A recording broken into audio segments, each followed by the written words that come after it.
Hi, everybody. Steve Cady here at Bowling Green State University and the Schmidt-Horst College of Business with Dean Percival. Say hi, Dean. There she is. Everybody say hi to Jen. Say hi, Jen. Yeah. Hello. Hi. Yeah. So we're really glad to see everybody here. And we have an interesting way this session came about. And uh, and that is Dean Percival, you went to the AACSB conference. You heard a bunch of really cool stuff, and you said, Steve, hey, we should share some of this. I want to share what I've got. And so I said, okay, let's do a session. So I pulled you in and snookered you into doing something like this. So thank you for taking Right. the time to do it. And one of the things that Dr. Percival asked is if you could put in the chat, what are the current AI tools that you're using? So those of you that have just been arriving, if you can drop those in just to kind of give her a sense of things. And we know we have been really working with and figuring out how to navigate this landscape of AI tools.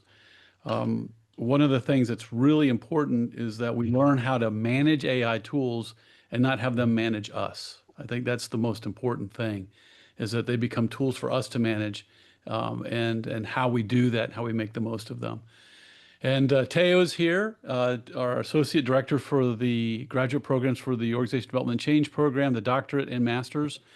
We also have Jillian. Thank you, Jillian, for helping to organize things. I really appreciate all the work that you've done to help us get everything organized for today. And most importantly, Jen, I'm really appreciating you taking the time and really wanting to come and share and jumping in with us on this. So, Teo, is there anything you want to say as we kick off the session today? Just that I had a bit of a preview of some of the things that we'll be chatting about, and already learned a bunch from my own dissertation research, some new angles and considerations that I might be able to get to play with. So I think everybody's going to get some nuance out of this that's going to be that has the potential to turn into a nugget for whatever it is that you're working on right now and today. Awesome. So I'll turn it over to you, Jen. Right. So I do have a few slides, but we'll be jumping in and out of slides and then the actual tools. Because when I went to the ACSB conference, they put a group of about 100 deans together, a few faculty members who gave us enough knowledge to be dangerous, and try out a whole bunch of tools related to teaching, research, and then some of the administrative work that we do as deans. So I thought today I would focus mostly on the research side, on how to explore a topic you might be interested in, and maybe different ways to think about ChatGPT a little bit because only because Teo and I were having a conversation and then we got into deep research. But one of the things I thought I would start with was an article that came out literally this morning. It hit my email. And at this conference, one of the keynote speakers was Dr. Ethan Malik. And he is a computer scientist, but not in the traditional technical kind of side of things. He really is looking at how AI is transforming different things that are happening in culture and society.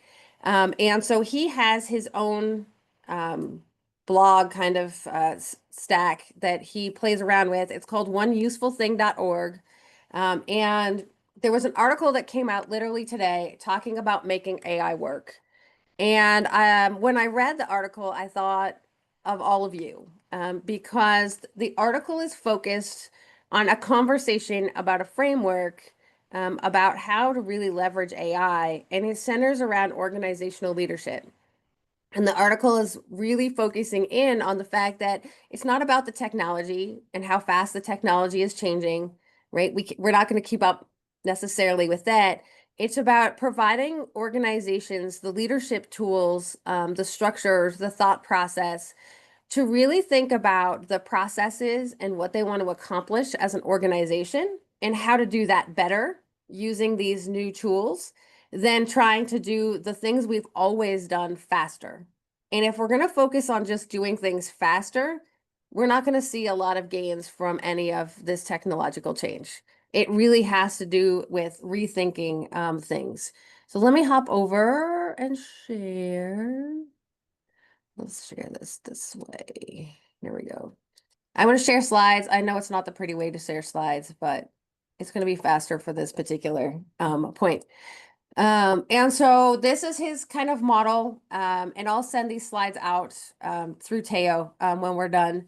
And so you'll see organizational leadership, the crowd, and the lab. So the crowd are your early adopters. That's the people within your organization who are trying to use AI and really starting to think about how they can use it in the day-to-day work that they do. The problem being that a lot of them have become what he calls secret cyborgs. Okay, so they're using AI, they're finding productivity gains. There's a number of studies. If you ask people, do you use AI? 40 to 60% of the workforce says yes. When you say, hey, what type of productivity gains have you seen? A lot of them will say, I'm doing things twice as fast, or I can do this thing maybe 3 times as fast. But companies aren't seeing those gains. And that's because they're these secret cyborgs that are out there, but they're not incentivized to share, right? Because there's a fear then that if I share, one, you might be upset about what data I've shared with AI, and maybe I'm not confident that I've done that correctly. But more importantly, if I can do my job faster, are you just going to add more things to my job that maybe I don't want to do? Or is there a threat perhaps that, my colleague that I actually enjoy working with might now get laid off or lose their position? So it really becomes this leadership issue. And how we can help leaders understand the future that they want. How do they describe that? Get people to buy in. But also, right, how can they leverage, right, these early adopters? And then how can they build the lab? So the lab is where it's a structured approach to thinking about how to leverage these ideas and the outcomes and the positive pieces that the crowd finds in a way that can then help the entire organization. So really, this article, which I recommend that you take a look at, he's really talking about the key is treating AI adoption as an organizational learning challenge, not a technical one, right? And that the really top companies, they're going to be the ones that have these feedback loops with their organizational leadership structure, right? To connect through leadership, right? The lab, the structured approach that they're using, and the crowdsourcing of the everyday folks that are trying new things out to help them learn faster, right, than the rest of their competitors and really do cool things.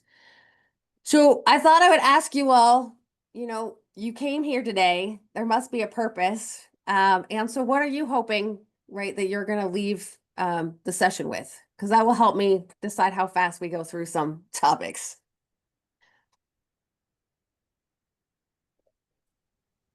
Yeah, and some of you can put it in the chat. So why don't we do this? Put in the chat, and also if somebody could, a few of you mind unmuting and just sharing a couple live Yeah. answers to Dr. Percival's question.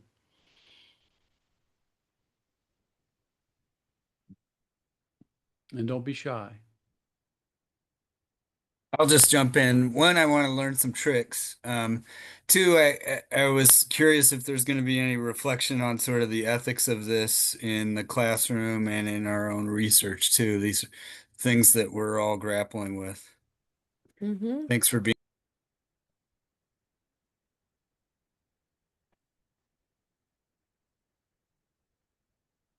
Yeah, you see people are saying here, like full list of different tools. They're looking for new tools, different tools. It looks like they're saying that. The ethics of it, the confidentiality issues, how does AI and organization development, the field of organization development relate? Organization development and change, ODC. How can it be used within that? To be able to learn on these different tools and utilize them effectively. Personal application versus and professional application. I see that. All right, so we'll hop in. Let's see. So the first thing that I'm gonna throw a little chat GPT in here just for fun. But the first case that we're really gonna look at around research is really thinking about the literature review or exploring some new topic that you have to do for work. They're pretty much the same. It just one is in more detail than the other. And really, if we think about the literature review, one, it's always ongoing, right? It's never done until you publish your thesis. You're always adding new papers to it. But it's also a lot of information, right? It's time consuming to figure out what's the next article that you should read. You know, you get better at it as you practice.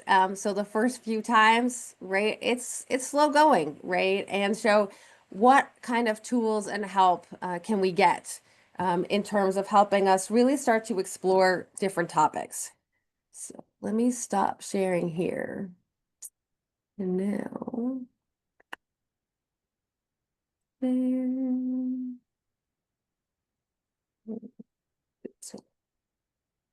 So one of the ways that we started out is I was talking to Teo and I asked him if he had ever done anything with deep research.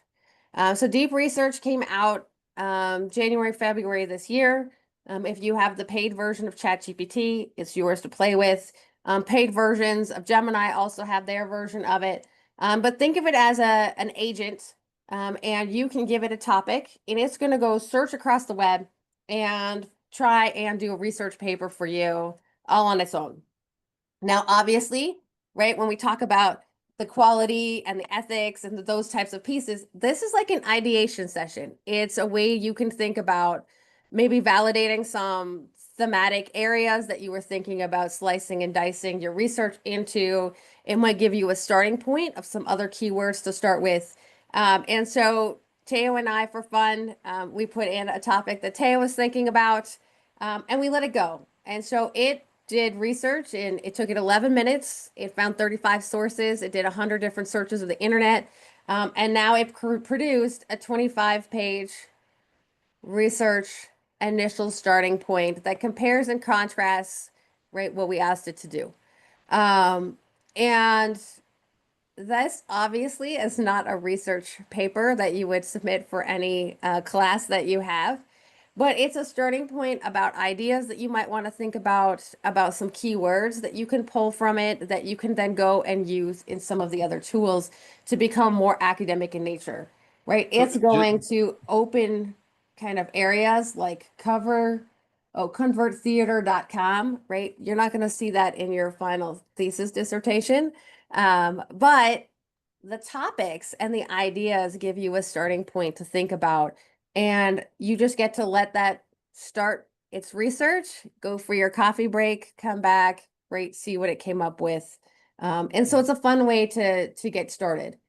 Hey, So Jen. once you get started there, now Jen, you what- can go to some of these other tools that are going to help you narrow in how you are going to play around a little more theoretically with the research that you're doing. So in order to get Research Rabbit to start, one, you have to create an account and sign in. Good news, it's free. And then you start a new collection. When you want to start a new collection, you have to give it a title. It doesn't matter, just whatever is going to help you. Steve, what do we want to research today? We Well, that's just a good need a question. topic for a Yeah. thematic area. We'll just take AI in the field of organization development and change, in consulting for change, or doing change work. So the role of AI and the tools of AI used for the field of OD and doing the work in OD, something along those lines. Okay, so we need to add some papers. So I just called it AI and consulting change. We're going to add papers. If you had a paper or you're already building a literature review in Zotero, you can actually connect it here. It'll grab everything you're already working on. But since we don't have one,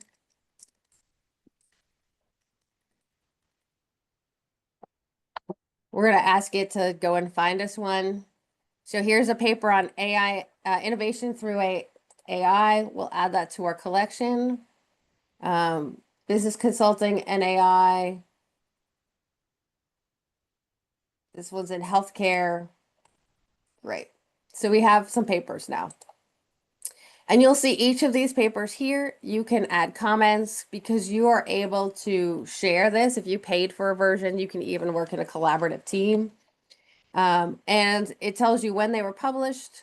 And if I click on one of them, let's take the older one. It's going to give me a link to the PDF. But the fun part is I can now see all the papers that it referenced in a visual map. And so now let's say I want to find out more about these. They're also showing me how they're all integrated. So this paper from 2023 referenced this paper from 2023, which referenced this paper right over here. So you can start to see how different papers are chained together. It also then, because I have now all of the references, these 19 papers, I can go another level deeper. I can look at all 73 of these authors and see how they're interconnected. I can see suggested authors because of these 73 authors and how they're interconnected. So let's just say I want to keep going through the authors themselves. You can start to see different clusters of authors that are getting created, right? So these three work together, these three work together. So depending on which papers then I start to get interested in, right? I can say, okay, here's this individual. I can go see her 31 publications and I can keep exploring right deeper and deeper. And so you can, as it sounds, you can go down the rabbit hole pretty quickly as you start to explore, but they're all connected back to that first paper that you were interested in that you put in your library.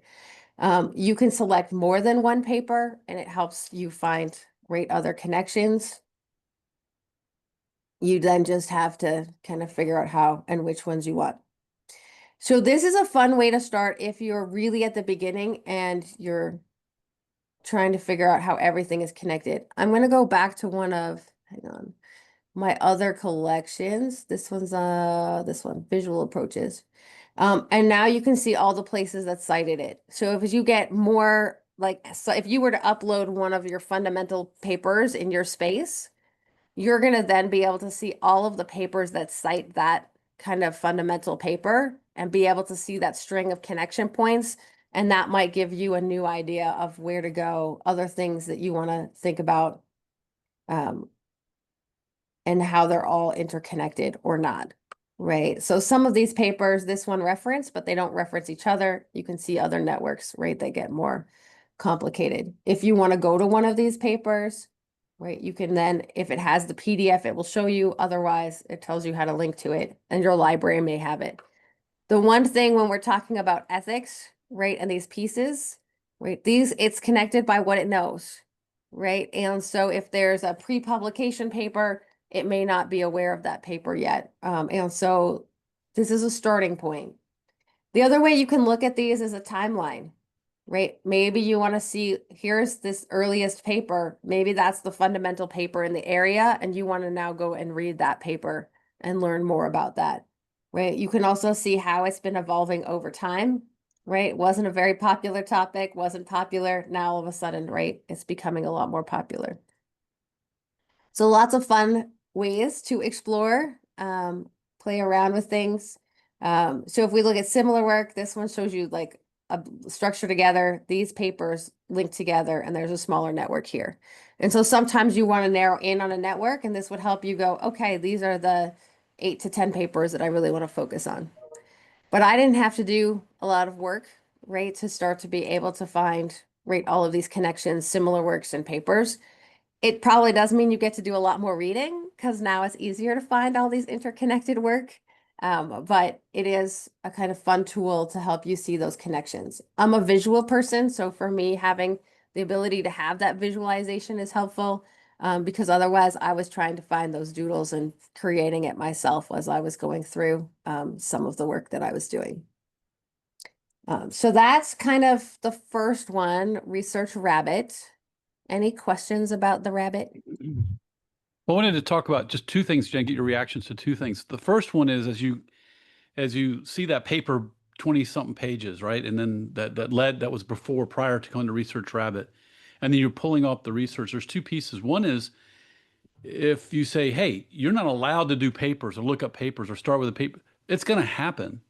So people are going to do that. So I think it's really from the perspective of what advice do you give to a person that is doing that? What do they need to be mindful of around that paper leading them too much versus them leading the paper? Like, to what degree is that information telling them what to think as opposed to them figuring out how to interpret that? Do you have some thoughts on that? I mean, I use it more for like a validation type of thing. Right. So, right, when I was talking to Teo about it, he's already been doing lit review. He already had ideas about what some of the key pillars and areas were. And now you let it run this research, and it's more like A, right? Is it going to probabilistically, right, come up with similar themes? That's a validating kind of thought process. B, maybe it comes up with new keywords that are worded in a different way that I can now leverage if I go to Google Scholar or I go to Research Rabbit or I use Elicit or one of these other tools. I think the thing is that you have to understand that each one of these tools is a tool in the toolbox. And that's the question that I will pose back to everybody at the end, right?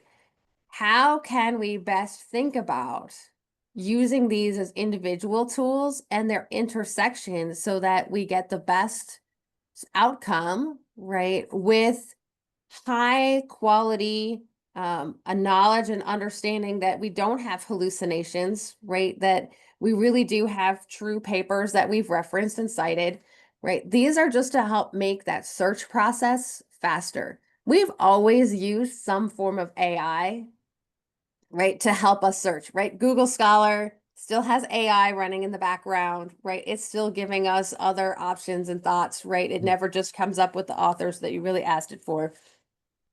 And so we've been using this a long time. We just haven't had flashy tools that were as fast, efficient, right? Or maybe had as much of their own agency as we do now.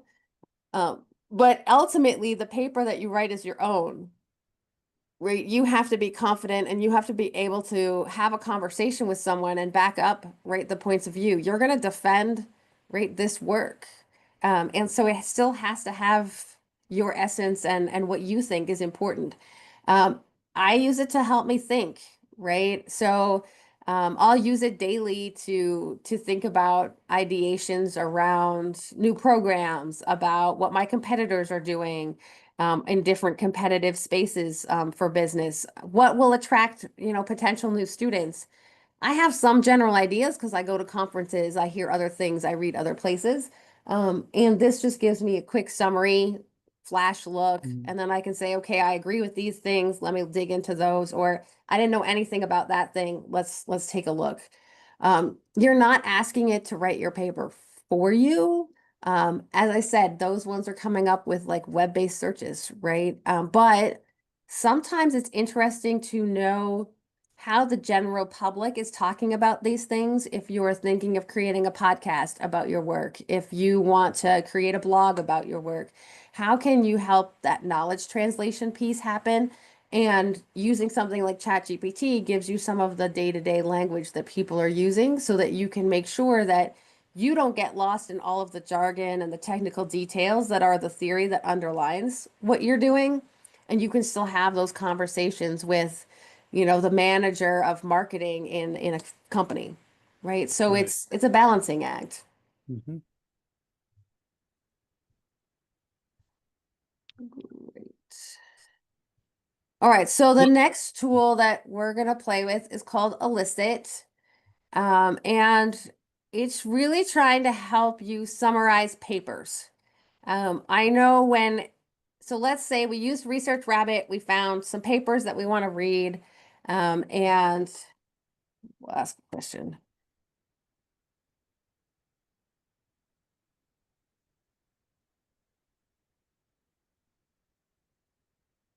I'll just get it working. And so that's time consuming to have to read all of those papers. And a lot of times, particularly when we're starting our literature review, a lot of the papers are false hits, right? And so you're going to be looking at a paper. Each paper is, let's say, 20 pages. That is, there we go, go, generate a report. That's going to be a bunch of work. And so what Elicit can do is it's going to provide you a quick summary of a number of papers so that you can then decide what you'd like it to do. It's chugging. We'll let it chug. If it takes too long, I'm going to go to one that I already have done. And so what it does is it will create you a table. The free version only has so many columns. You can only get 4 columns. And in February, you used to be able to get more of them for free. Now it's a little more sensitive in terms of what it gives you for free. But it will let you have a summary based on research methodology. So let's say you really would love to find some examples on this topic, but you want to make sure that they're done in a particular methodological approach. So maybe you wanted an observational study. Then, right, it's going to let you know. So right now it's telling me yes, right, maybe, or this doesn't have any information about methodology. And so it's going to let us know, right, different things about study design, research context, participants, data collection methods, key AI impacts, right? It'll tell us these things, and then strategies and recommendations. And it's going to do that for these papers that it's found. And so I think of that as like a tool that's going to then help me identify which papers I want to focus my time on and which papers I'm like, okay, I'm going to skip that paper because I don't think I'm going to get a lot out of it for my particular work that I'm trying to do.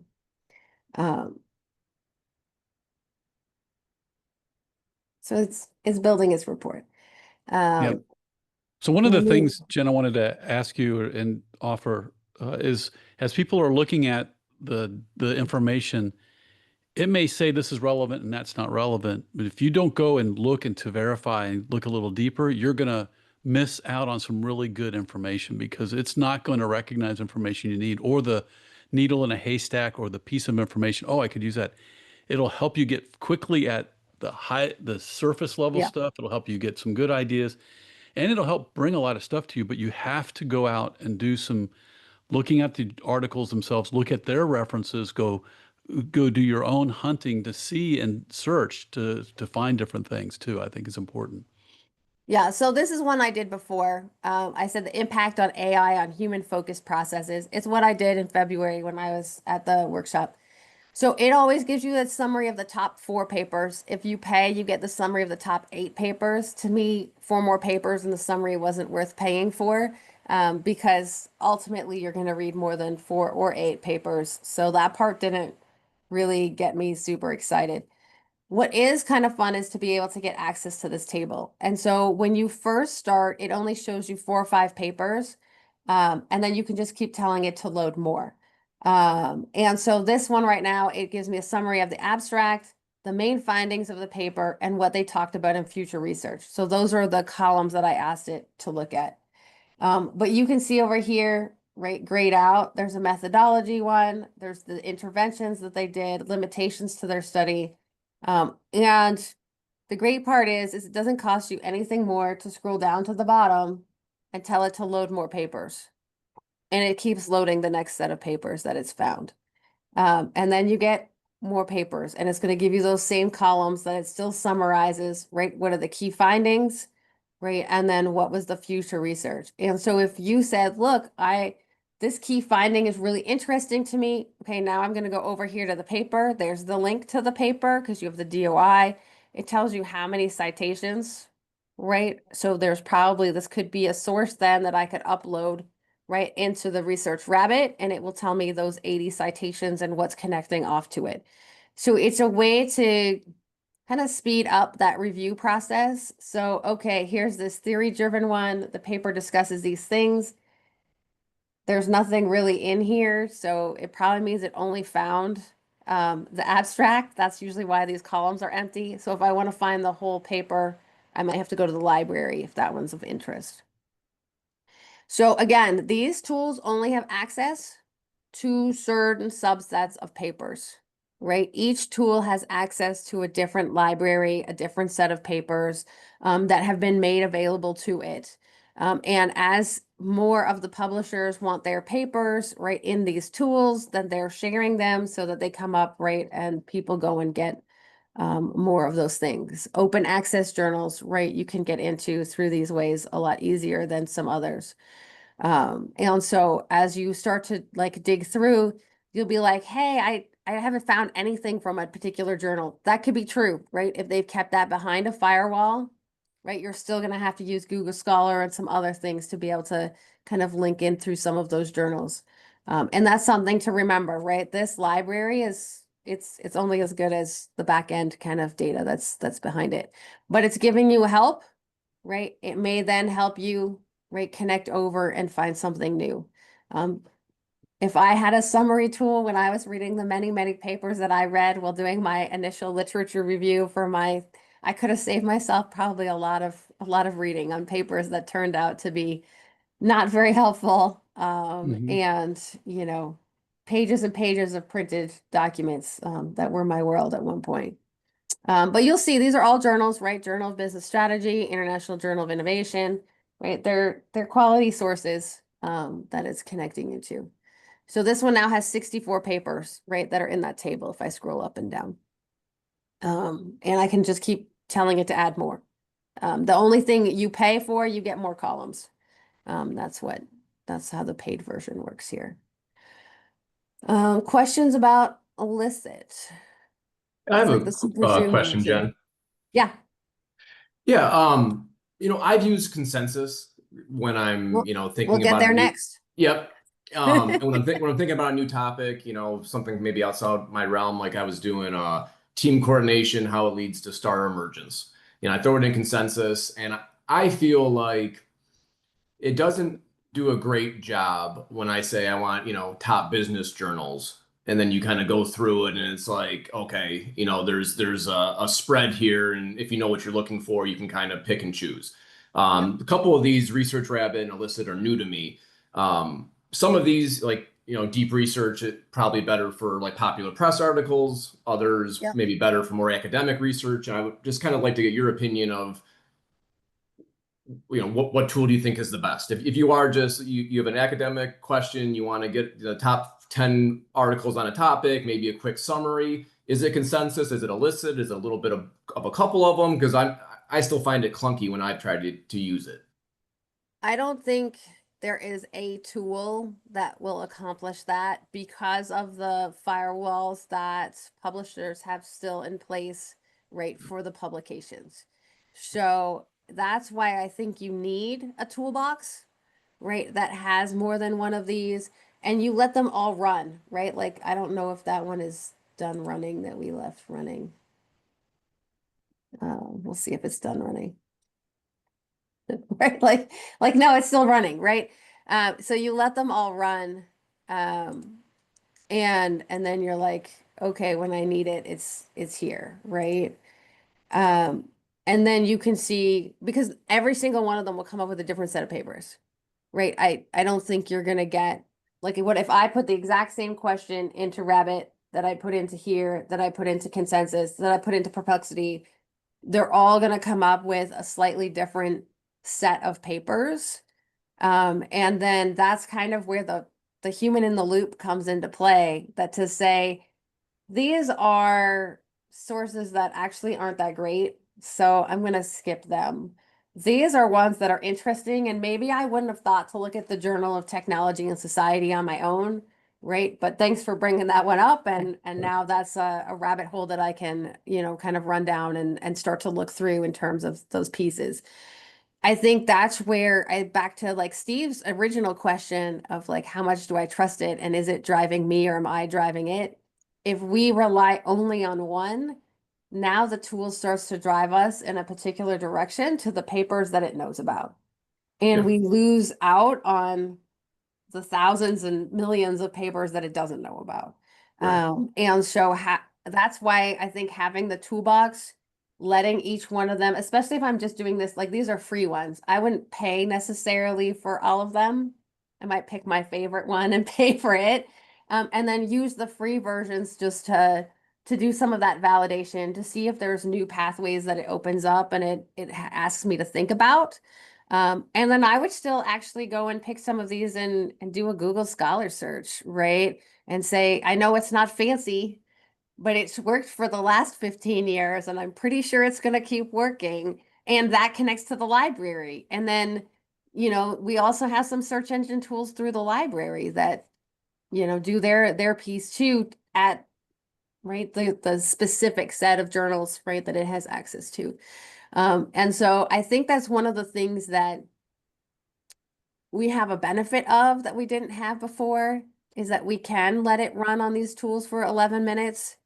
Well, the other one is also running on a tool for 10 minutes, and the other one's running on a tool for 10 minutes, and come back and be like, okay, I might actually have more options for papers to read than I started out with. But at least I know that they're a lot closer to what I want, right, than what we did before, where we had a whole bunch of them that were so out in left field to what we actually wanted, right? So, and I think as you start to build your own library and things that you do, like whether that's in Rabbit, right, or some of these other tools, it gets to know what you're looking for, and I think it gets better at helping you narrow that down a little bit quicker. Yeah. There's no magic bullet here of, hey, this one will solve all your problems. No, that's good to hear because that was kind of my opinion on it. So I wanted just to make sure I wasn't missing one that is the magic bullet. No, and each one has a different thing that it's doing, right? Like this one is a cool table, right? To think through and to get a quick summary of the visualization of the network and how those papers interconnect, right? Is what you get out of the Rabbit. But here, what's your question for consensus today? I asked you about cats and dogs and which one was better, but we could try something better. Or do you want mine? Yeah. I was doing what's the relationship between team coordination and star emergence? You like me to type a lot. You can probably, yeah, I guess so. And Star Alliance? Emergence. So kind of how Oh. do stars emerge on teams? Mm-hmm. Or we'll even give it more. And did it have a consensus? That's the question, because it doesn't always. I don't recall if this is the question I was thinking about today. I don't know if recall if I did this one on consensus or other ones. But usually, I'll get 10 or 20 papers and 5 or 6 are from journals that I would say are actually in, the field I'm looking for. Even if I say business journals or I filter, Yeah, so what consensus is trying to do is it is trying to help you think about the literature and extract some general kinds of themes, right? I mean, it really is trying to tell you, is there some agreement out there on that particular topic from the papers that it's able to read?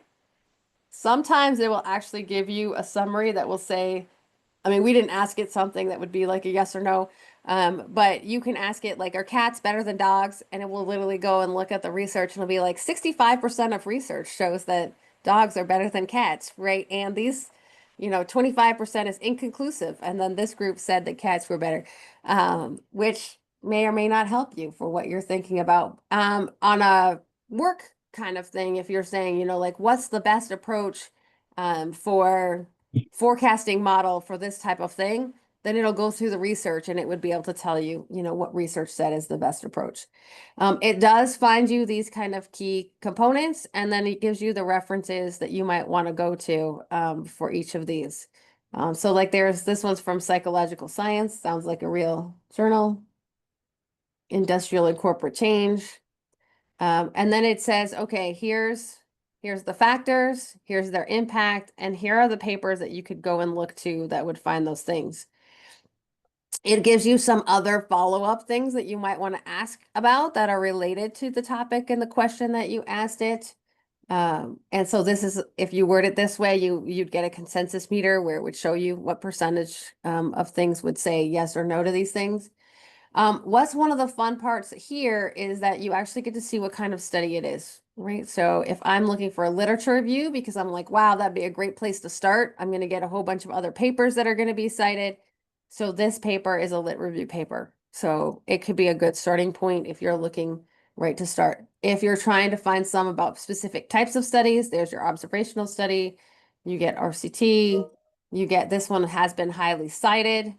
So maybe that makes it more or less interesting. And you can kind of go through. You can add more results, but you can also set up your filters. We don't want to do that. Where's my filters? Somewhere are my filters. And you can tell it to just show you different types of stuff. Here we go. Now it'll tell you some more data. And we can cite the paper, we can save the paper, we can do whatever we want with the paper. So here's your full text if you wanted to go look at that particular paper. And I have so many snapshots that I can do. So it's just another source, right, of a different set of papers because it has access to, right, certain subset of journals, right, decision science and those types of things. In your filters, before you ask it a question, you can choose, right? Maybe something important happened. So AI really blew up after 2022. So I only want to know the papers from 2022. I'm going to tell it to look at open access papers. Maybe I want to set the number of citations. I don't want just the super new papers that no one has cited. I could tell it how many. If there's a particular method type that I'm looking for, right, I could ask for that. You can have a minimum sample size if you wanted to dig in. And then you could tell it just quality one journals. So that kind of goes to like the how, where is it looking and what's the quality of the journals? You can ask it, right, to stick to only like the top 2 quality journals if you wanted. If you wanted to specify a particular domain, let's say I'm getting a lot of noise because what I'm asking for also has similar terminology in the medical field and I want to restrict it maybe to business, I could tell it to do that. Or I could keep it to business and psychology, right? Sociology. I could just say keep it to those domains. So this one does have a lot of filtering tools. Maybe you only want it to be in the United States. If you're looking for a particular, let's say, observational study, you think culture and context might make a difference. So then you would say keep it to the US, and then you could ask it those same questions and it would have a smaller subset of papers that it's going to come up with.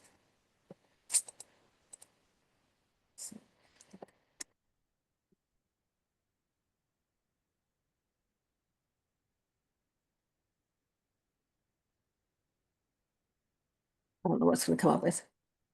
And so these are the types of kind of tools. This one, right, is giving you a different subset of things that you didn't necessarily get to filter for.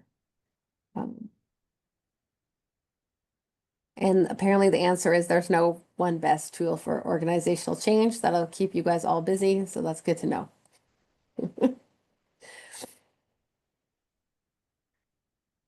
And these are the top papers that I thought we should look at that met all of those criteria that we had before. So, questions about consensus? Again, just another tool that kind of helps you kind of think through things. I want to have some time for us to have a conversation. So I'm not going to show you Perplexity, but Perplexity is another tool that will do similar searches. It has a different subset of things that you can think about as you look at the tool. So these are the thoughts that I had, which kind of align with some of the thoughts that got put in the chat earlier, right? What risks exist in using these tools? How can the tools support your research and more specifically the literature review process? How can you leverage and integrate them into your toolbox, right, of other approaches and resources? Again, they're not meant to be the be all end all. They are literally another tool in the toolbox. Because I think if we decide to rely on only one or even and 2 or 3 of them and say that's the only way we're going to think about our literature review, we're still going to be missing key papers, right, and opportunities as we go through. So what do people think, right? How can these help you? What other things do you need to know? How else can we continue to have this conversation? Because there is no playbook for AI. It keeps changing. What existed in February is different than what exists today and will be different than what exists in September. And so what are the resources that we can help you with as you kind of think through, right, how you're going to be using these tools, whether that's to do research, whether that's in business to explore a new topic that you're thinking about, what are we thinking? Samantha was asking about the forecasting and some of the other, we looked a lot about finding information, integrating information, and how we connect with and stay on top of information as well as leverage it. What about other ways to use it that you have seen? Did they talk about forecasting or anything else that you have learned about? Yeah, so I mean, obviously, we do need to do a few forecasts as a dean, but no. That being said, I've used it to strip out data out of course evaluations. So if you have a big PDF file and you're like, hey, it has a general structure, you can ask ChatGPT to pull out the data that you want and do some basic analysis. I will tell you, you need to double check whatever analysis it does, because it thinks about things. I mean, ChatGPT and Gemini and all of these are just big forecasting models, right? And so they are giving you what they think the next best answer will be. There are other tools that are getting created and implemented in finance industry, in accounting, and other places to help with some very specific forecasting that organization knows that it needs to do, and it's feeding it a whole bunch of information. Those are not necessarily Gen AI. Those are going to be other forms of just large language models. I had the opportunity to work with IBM Watson before it was IBM Watson as a first of a kind grant. And I used it to do real-time streaming of medical data for forecasting of sepsis. That has been around for 20 plus years, right? It's not new. We're asking more questions about it now because Gen AI is out in the open, and we're being asked to trust, right, more about data and these smart systems and how they've been progressing. But they've been used in companies for a long, long time.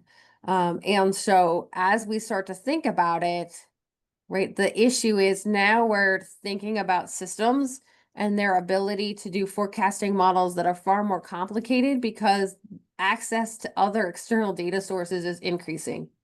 And so now I can do a forecasting model that isn't just about my enrollment trends at the university, but I can also take into account the enrollment trends in the state, in the country. I can take into account how industry trends are happening, what the housing market looks like, what enrollment in elementary and middle schools has been over the last 10 years. I can start to get a lot more data, right, that I can play around with so I can make smarter and better models. But the models themselves haven't, right? They're not that crazy or new. Companies have been using them for a long time. When Excel and those things, especially those who have been using Copilot, we don't have Copilot here. It's forecasting. It's saying, hey, I saw that you did this type of analysis. Every other time you've done this type of analysis, you've also done these next 4 things. I'm going to ask you, do you want to do those next 4 things? Because I can just take that off your plate and do that for you now. Because you're a creature of habit, right? So it starts to then think, hey, let me help you, right, in a way, because I've watched the patterns of what you do, and now I can learn from those patterns. And that's what the large language models are doing, right? They're creating patterns, and then they're trying to replicate those patterns. The risk is when your pattern doesn't continue, right? And so for an easy example, right, we've seen an increasing trend in enrollment at the university for the last, I don't know, 4 or 5 years. But now we have a demographic cliff that's coming. And so if it were to use our historical data, right, and try to do some trend projection for us, it's going to continue to assume that we're going to grow, right? Except that we have a demographic situation that's going to have 6% less people next fall. Well, the system isn't going to know that unless we tell it. right? And so we have to be really careful with these models that are all based on history when we have so much change that's happening in our environment that's going to make new things, right, have to happen going forward. Whether that's, new tariffs that are coming into play, whether that's new regulations and changes that are happening in a particular industry, whether it's the demographics that are changing, whether it's immigration that's changing, whether it's a new company that's coming into your neighborhood, all of those things, right, are unknowns that the system, right, it can't predict for you. You've got to be the human in the loop that's going to say, I see that, but I have some questions and I'm not quite positive that, right, what that forecast looks like is really going to be what I'm going to see. I do want to share this slide with you because I think it's super cool and I wish I was a student, but I'm not. So Gemini Advanced is available free for all college students. So if you are an EMOD, a D.ODC student, good news for you. And if you register before the end of June of this year, you'll get it for the complete 2026, all the way to finals 2026 with June 30, 2026. This is their advanced version. So that's the version that costs more than 20 bucks a month. You get, I don't think we're going to call it your homework, but you get Google AI, right? So you get all of Gemini Advanced, which is gives you the deep research function. You get Notebook LM Plus, which allows you, maybe for those of you who have to prepare for a big exam and you have lots of notes from your class, you can upload it in there. It'll help you with a study guide. To me, the more fun part is Notebook LM Plus also has a tool that says, if I upload my paper, it will turn it into a really cool 2 or 3 person podcast. So as a fun way to get your research out into the world, Notebook LM Plus has that built-in functionality already. Gemini Advanced also comes with Veo, which is their tool for creating videos. And if you look at the article that Ethan put out today, he has a clip in there about a video, and it's literally just a prompt like, create a quick commercial for this new product, right? I think it's supposed to be like goldfish, but it's otters maybe. Anyhow, cheesy otter crackers with a mom and her kid that's eating the crackers, and the mom says, "Oh, utterly delicious" or something, and it creates it for you, right? And it looks like an actual commercial. And so that's included in this tool. And then Whisk is its art kind of product. So gives you the opportunity maybe to create a graphic or an image, right, that might complement your work. It's 100% free. Free is always fun if you're looking for a playground. So if you are a student, highly recommend taking advantage of that opportunity. All right. Well, we are down to the last 2 minutes. Does anybody have a burning question, something really important that you want to ask Dr. Percival?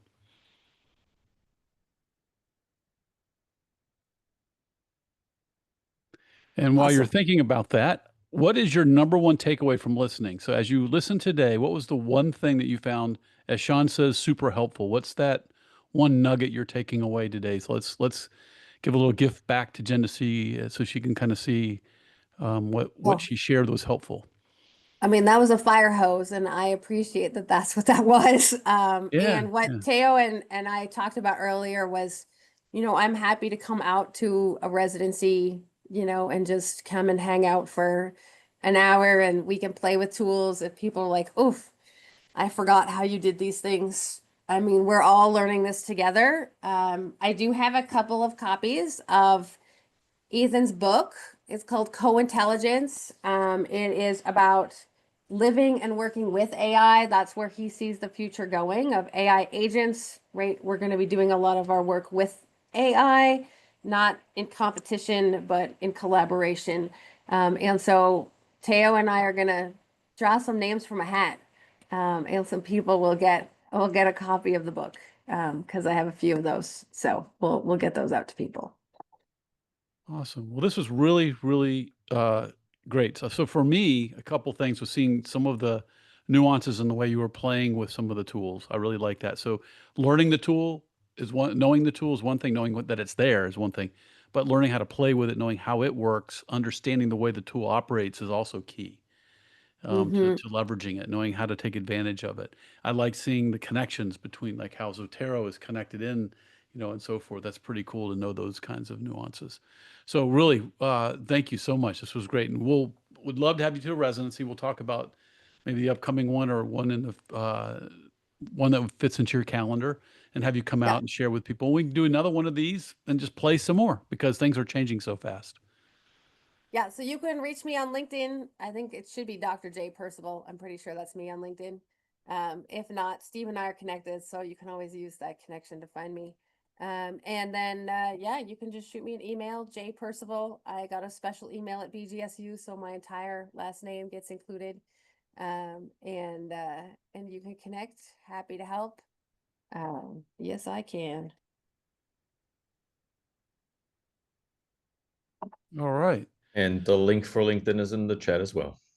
Look at that. There we go.